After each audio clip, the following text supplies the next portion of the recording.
Bonsoir, heureux de vous retrouver pour ce numéro d'Afro Night consacré à un digne fils de la Polynésie française. Depuis des années, il est en train progressivement d'être l'ambassadeur de cette partie du monde. Lui, c'est Théo Sulpice. Comment allez-vous? Yorana Kawanui Serge, tout va bien. Que du bonheur. Il faudra m'apprendre tout ça après. Hein. Qu'est-ce qu'il faut pour porter ça? En fait, ce costume, je l'ai commencé à porter dans les années 90. J'ai toujours été un artiste chanteur, mais après j'ai porté ça pour le présenter un peu nos ancêtres. Parce que nos ancêtres le portaient lors des événements sur le Marae. Le Marae est un lieu traditionnel, un lieu de culte où tous les Polynésiens se rassemblent. Ce costume, c'est le costume de chefferie qu'on appelle le taoua. Bienvenue, chef. Chef, bienvenue à Afro Night.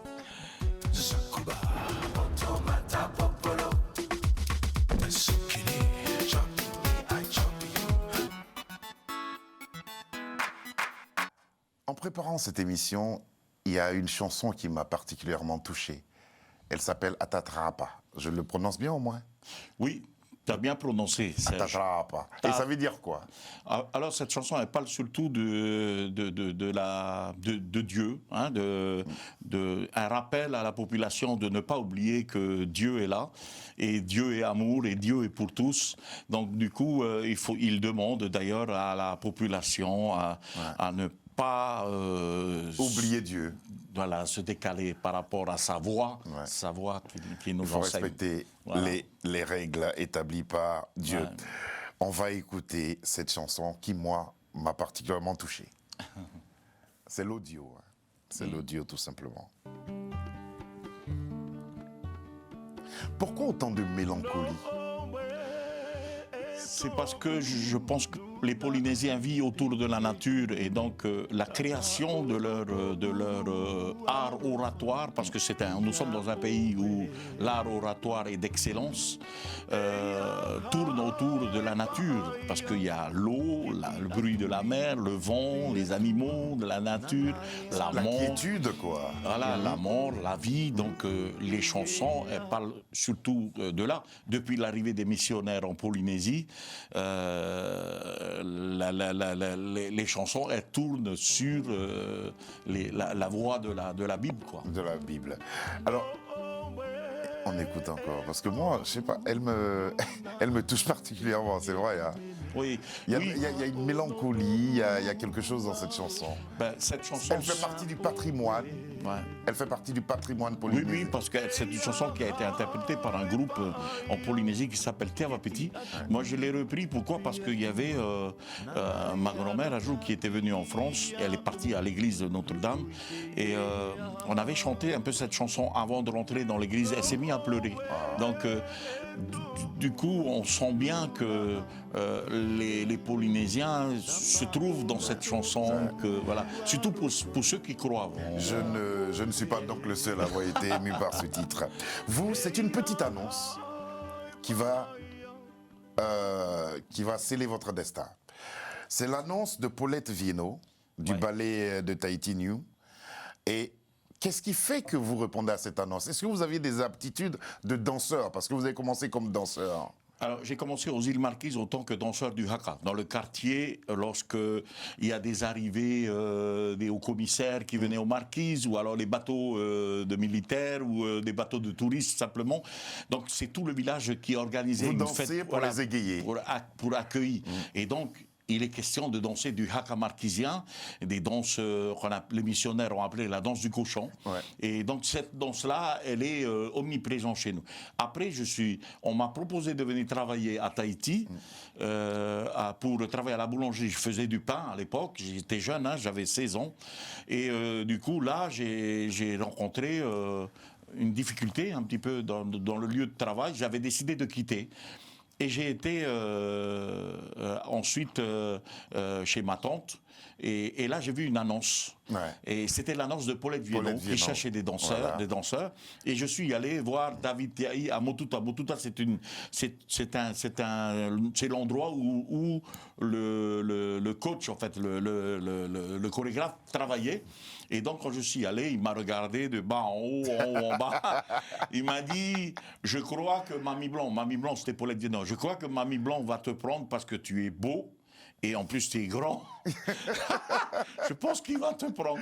Et lorsque j'ai été voir Paulette, ça a été un coup de foudre et pour puis elle. vous êtes parti en tournée en Amérique latine pendant des mois. Toute l'Amérique du Sud, ouais. Toute l'Amérique du Sud pendant des mois et des mois. Et puis, vous, déterminé, vous allez suivre Ina Sylvain, réalisatrice elle. En fait, en revenant de ce tournée de Paulette Viédon, je n'étais plus à ma place. Je me sentais plus chez moi. J'avais envie de m'aventurer. Vous aviez envie d'ailleurs. De découvrir ailleurs. Alors donc, ça tombe bien, une des répétitions qu'on avait fait avec Tavana Salmon, qui est un des plus grands chorégraphes de la Polynésie aussi, avec Coco Hota Hota, et donc il cherchait un danseur. Ina Sylvain était présent. Ouais. Ça a été une coïncidence. Voilà, colère de Tavana, de notre coach, parce qu'il voyait que ses meilleurs danseurs allaient être enlevés. Mais j'ai été séduit, parce qu'elle avait juste dit, je suis à la recherche des danseurs qui veulent partir pour un contrat à Paris, pour aller danser dans le cabaret de l'Éléphant Bleu. Et donc, j'ai sauté sur l'occasion sans même réfléchir, parce que, comme je le disais tout à l'heure, Serge, je n'étais plus à ma place. Je voulais continuer à voyager, à découvrir le monde. Et puis, vous arrivez à Paris, au Cabaret Bleu, vous prestez, et puis vous êtes encouragé par Maria Candido. Ouais. Alors, Maria Candido, c'était l'époque où Francis Lopez avait créé un des plus grands opérettes de Francis Lopez. Là. Il en a... Voilà. C'est elle, voilà. Je l'adore, je l'embrasse. Et en plus, Francis Lopez a beaucoup d'opérettes à succès. Et dont L'amour à Tahiti faisait partie des opérettes à succès. Et Maria Candido et Serge Guettari étaient les deux vedettes de cette opérette. Et moi, faisais partie des danseurs étoiles de cette opérette. Et là, Maria Candido, elle m'entend chanter derrière le rideau. Quand Georges Guettari chantait, je chantais derrière le rideau. Elle m'a dit, mais mon petit, vous devez aller apprendre à chanter parce que vous avez une voix très très intéressante. Et c'est ainsi que vous prenez vos cours auprès de Rudy Irigoyen. Et c'est elle qui m'a proposé d'aller voir Rudy Irigoyen. Il a dit, va le voir, et je suis sûr qu'il va réussir à trouver une voix, qu'il faut. La voix qu'il faut et la voix la plus adaptée au rythme que vous voulez faire. C'était l'opérette que je voulais faire, Serge. Je voulais faire l'opérette. Mais quand je suis allé là-bas, Rudy m'a dit... Il m'a un peu déçu, hein. Il m'a dit, tu n'es pas un chanteur opérette. J'ai dit, pardon? Il m'a dit, tu n'es pas un chanteur... Après quelques mois de travail, il m'a dit, tu n'es pas un chanteur opérette, tu es plutôt un chanteur de variété. Et c'est ainsi que vous allez vous lancer à faire ces deux chansons qu'on va maintenant voir. Il s'agit de Outé et de Tamaru Anana. Allez, c'est parti. Tambouré Anana.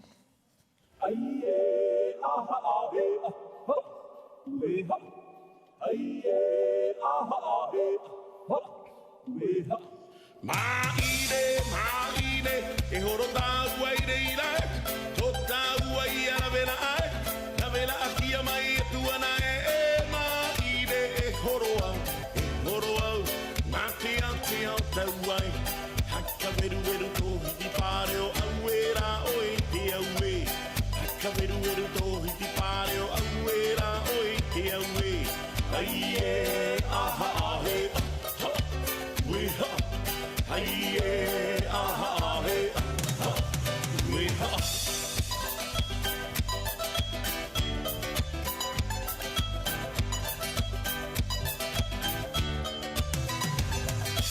Maide, e horota guaireira, tota guaia la vela akia mai e tuana maide, e horoa, nati alta guai.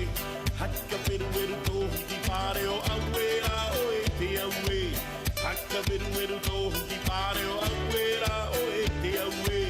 Aie, aha, he, ha, we ha. Aie, aha, he, ha, we ha.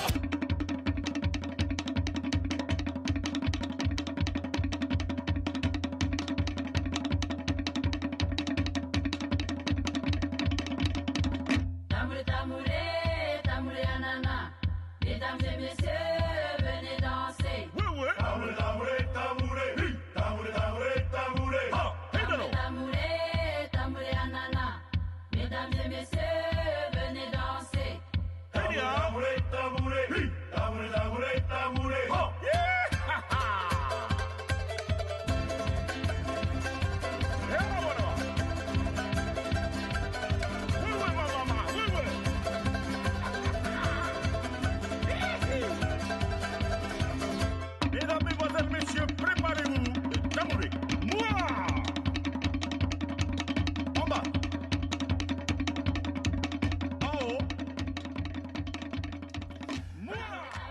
danseurs, des danseuses, ils apprennent ça ou En fait, les Polynésiens, ils ont ça dans le sang. Donc, quand tu leur apprends une chorégraphie, c'est vite fait pour eux. comment on appelle la danse que les filles ont exécutée autour de vous On à appelle travers le farapou et la danse gestuelle qu'on appelle le appariment.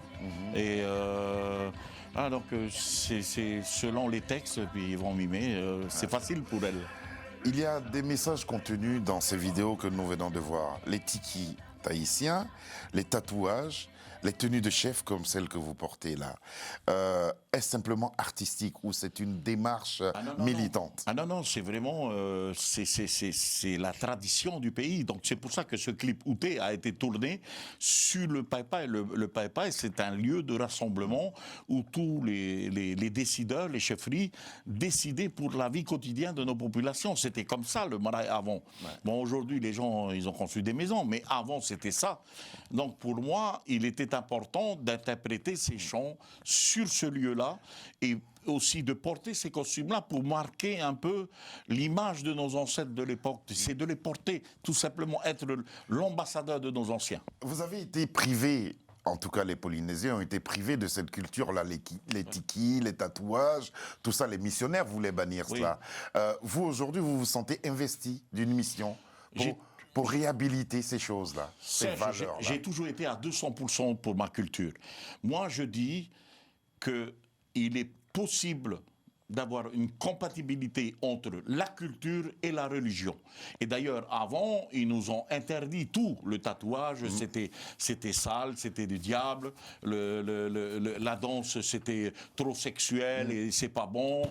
Et en fait, tout a été banni par la religion. Donc, du coup, ils ont mis tout ça dans le tiroir. Mais aujourd'hui, la religion, ils ont compris, toutes les religions confondues, que finalement, la population polynésienne savent très bien adapter sa culture et la religion. Faire la mixité, voilà. Quoi. Voilà. Et puis, il y a un homme qui a compté beaucoup pour la Polynésie. Je pense que cette personne aussi a compté pour vous. Il s'agit de Gilles Hollande. Gilles Hollande, c'est lui qui m'a donné l'opportunité d'être un artiste international. C'est grâce à lui. Même à son effigie. Voilà. Ah oui, c'est un sacré bonhomme. Ce monsieur, il parle 7 langues. Et il avait un groupe national de la Polynésie qui a fait 3-4 fois le tour du monde. Et donc, quand je l'ai rencontré, il était malade. Et il savait qu'il n'allait pas rester. Il allait partir. Voilà. Alors, il m'a donné 5 contacts. Parmi ces 5 contacts, il y en avait un qui est un des plus grands managers de France, qui faisait travailler Johnny Hallyday, Edith Piaf, Tina Turner, enfin tous les grands internationaux. Et donc, il m'a donné ce contact. Et donc, j'ai été le voir, il s'appelle Gérard Sayaré. Oui. Et j'ai été le voir à son bureau, il m'a jeté dehors. Il m'a dit, parce que je suis allé voir avec des petites photos, il m'a dit, vous sortez d'ici, je ne veux pas travailler avec des gens comme ça, moi je ne suis pas un amateur, voilà. Je dis, mais pourquoi? Je suis reparti, après il m'a rattrapé avant d'arriver à la sortie de la porte, parce qu'il avait un grand bureau, et je suis retourné le voir, je dis, mais ça ne sert à rien, parce que si vous ne voulez pas travailler avec moi, je préfère partir. Il m'a dit, non. Voilà. Il m'a dit, est-ce que vous avez des spectacles prochainement? J'ai dit, oui, on a un spectacle. Il m'a dit, je ne vais pas avoir des spectacles de 9 personnes, je vais avoir un gros ballet. Et on avait fait à Port de Versailles, j'ai dit dans 3 mois j'ai un à Port de Versailles dans le théâtre. Et il est venu avec ses caméras, ses photographes professionnels et tout, et il a pris des photos. 1 mois et demi après le spectacle, il m'a appelé, il m'a dit viens me voir. Je suis allé le voir, effectivement, il avait des photos somptueuses, dignes de ce nom de spectacle de théâtre. Et c'est comme ça qu'il m'a vendu partout dans le monde. Et vous avez fait le tour du monde. Voilà. Grâce à Gérard Sayaré. Je suis même y allé à Ouagadougou, au Congo, au Cameroun, au Kenya, voilà, j'étais partout. Vous avez été partout. En tout cas, c'est très très bien. On va maintenant voir quelque chose d'assez particulier. Vous avez un autre ambassadeur, quoique lui soit né ailleurs, mais il est un peu le fils du pays aujourd'hui de par son mariage. C'est un acteur très très connu à qui vous souhaitez un joyeux anniversaire. On regarde. I got a lot of love for Tahiti. This Tahitian song that we used to sing was, I forgot the Tiare, I think it's called. Tiare, yeah. Yarana. Kao Hanui, Durak. Here is a little surprise for you today, for your special day. You are the idol of many people in the South Pacific. We We kiss you and we wish you Happy birthday, The Rock. Happy birthday, The Rock!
Vous le connaissez personnellement? Oui, en fait, sa mère. Je connais sa mère parce que, justement, avec Paulette Viedon, on était parti en tournée. On a travaillé à l'hôtel Hollywood Boulevard, juste dans le boulevard Hollywood, à Hollywood. Et il y avait sa mère qui était là, qui était venue nous voir. Et lorsque j'ai vu sa vidéo, il parlait justement de cette chanson, ça m'a fait un très bon souvenir. Du coup, j'ai demandé à Leia, la jeune danseuse qui danse avec moi, c'est la meilleure danseuse de Holy Tahiti actuellement en France. Je lui ai dit, est-ce que tu veux bien qu'on fasse une surprise à The Rock? The Rock, c'est l'acteur préféré de tout le Pacifique, même dans le monde. Hein. Et elle a accepté, et du coup, on a travaillé sur ce projet-là et on l'a sorti. On est fiers de ça. En tout cas, c'est fort sympathique. Vous avez échangé par téléphone, par vidéocaméra pour faire tout ça? Non, mais j'ai vu sa mère là-bas. Vous avez vu sa mère. Ok, on va maintenant s'intéresser, parce que vous avez aussi voulu produire des jeunes artistes polynésiens. Vous avez Emer Mahou, voix d'or de Tahiti, et puis 2006, c'était autour de Marama Kaua. Kaua, c'est comme ça qu'on le dit, Kaua. Où est-ce que vous en êtes de ces productions? Alors, ce sont des productions qui ont fait l'objet de succès en Polynésie. Emere avec la chanson Tatau Tupuna, qui a été reprise par tous les groupes de danse partout dans le monde. Parce qu'il faut savoir qu'aujourd'hui, la danse tahitienne, elle est très populaire. Il y a des associations au Japon, en Chine, au Brésil, aux États-Unis. Et tout le monde a dansé sur cette chanson Tatau Tupuna de Emere, que j'ai produit et qui fait que nos chansons, elle est exportée en fait. Elle voyage à travers les danseuses. Hein. Et donc j'ai été fier de pouvoir produire cet album avec elle. Mais aujourd'hui, Emere, elle est biologiste et professeure de langue anglaise. Elle travaille maintenant à Bordeaux, elle a une famille. Et donc du coup, la production s'est arrêtée. Mais j'avais Marama Kaua derrière, aussi une des meilleures voix du Pacifique, de la Polynésie, qui a gagné des concours de chant de Tahiti.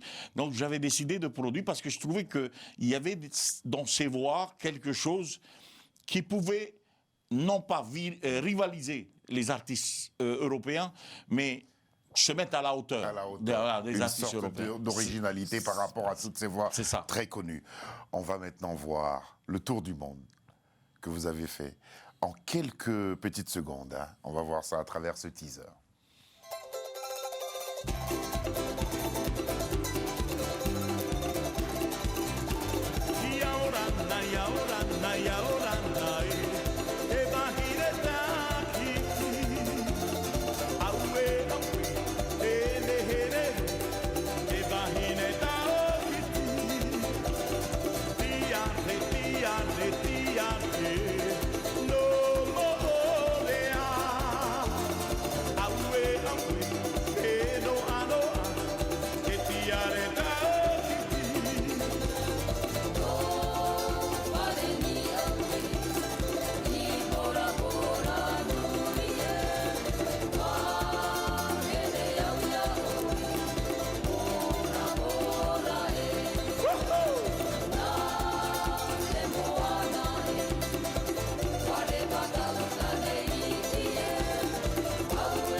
Ceux avec lesquels vous travaillez, ceux qui font partie du ballet, ils sont tous de la Polynésie française, tous. Tous. Vous sans n'avez pas exception. donné de formation à d'autres personnes venues d'ailleurs? Non, non, parce qu'en fait, il y a le projet, c'est que se fait à chaque fois au coup par coup. C'est-à-dire lorsque je travaille avec toutes les grandes sociétés internationales comme Universal, comme Warner, comme dans les parcs thématiques. Il faut m'en citer 3. Hein. Voilà. Et voilà. Et quand ils m'appellent pour un tournée bien précis de 8 mois, comme la Lituanie pendant 2 ans, la Chine pendant 6 mois, l'Inde pendant 6 mois, Dubaï pendant 4 mois, je vais chercher des artistes à Tahiti, je les recrute directement, avec des dialogues autour de leurs parents, et je prends les jeunes, je les mets dans l'avion, je les amène en France, on les loge ici et on fait des travaux de répétition pour que le spectacle soit mis en place. Et on les amène à chaque fois, ils sont logés, nourris avec un salaire au mois. Et c'est comme ça que je travaille depuis plus de 30 ans.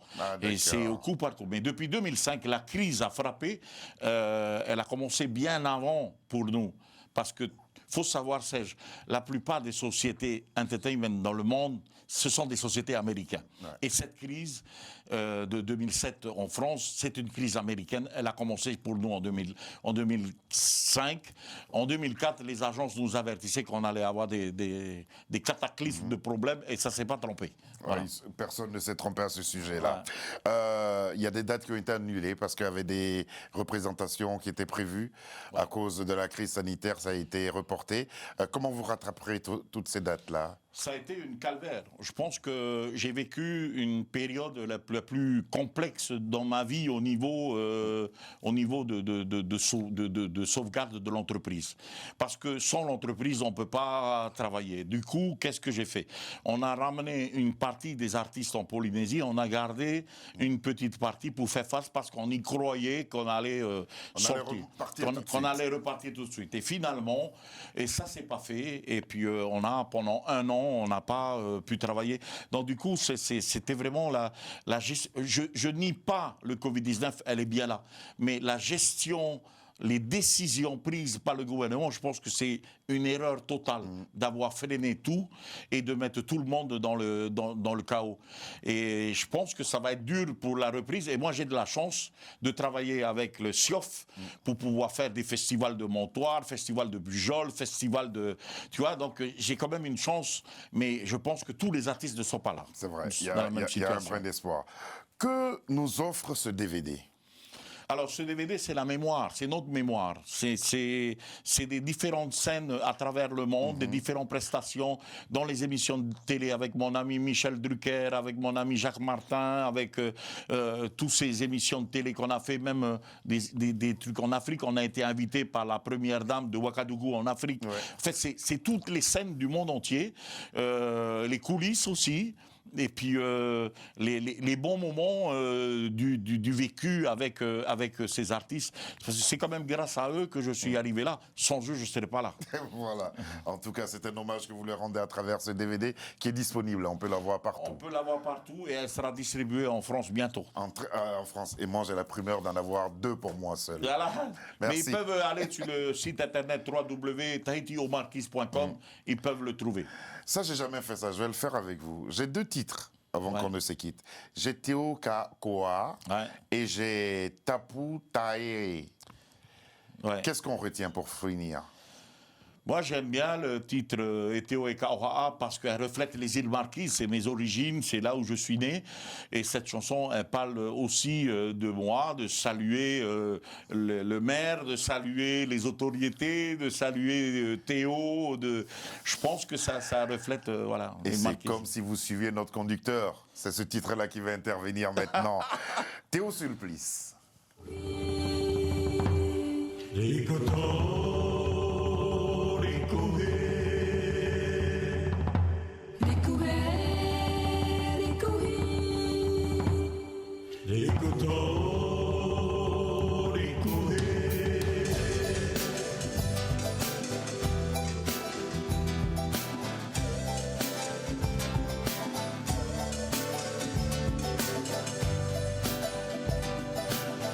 Eteo e ka oha'a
Ça sonne comme une chanson de chef.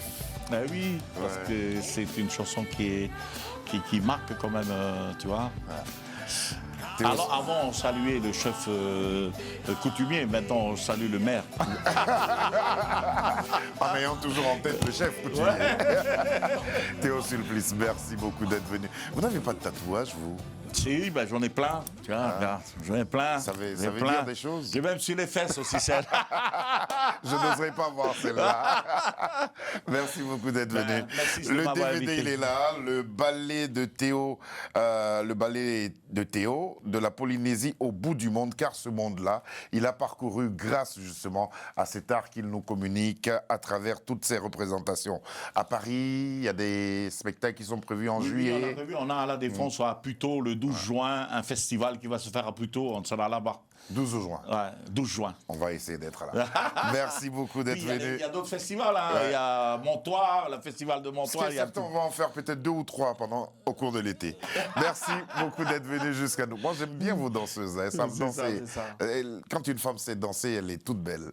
Merci beaucoup, Théo Sulplice, d'être venu. Merci à toi, Serge, pour ce moment de partage. Et merci le continent africain, ce partage culturel. Et ça serait toujours un bonheur pour moi. Et j'y ai partagé déjà chez vous que du bonheur. Et puis, il y a des rythmes qui se ressemblent aussi dans leur sonorité. Merci beaucoup, Théo, d'être venu jusqu'à nous. Merci à Charles Sirito qui a réalisé cette émission. Merci à Sabir Gaïb. Merci à Carole Martinazoli, qu'on a retrouvée avec beaucoup de plaisir. Merci à Alexandra Kounou, qui nous a aidé à la préparation de cette émission, ainsi que Édouard Volcker. Nous avons été ravis d'être en compagnie de Théo Sulplice. Bonsoir et à demain. Merci.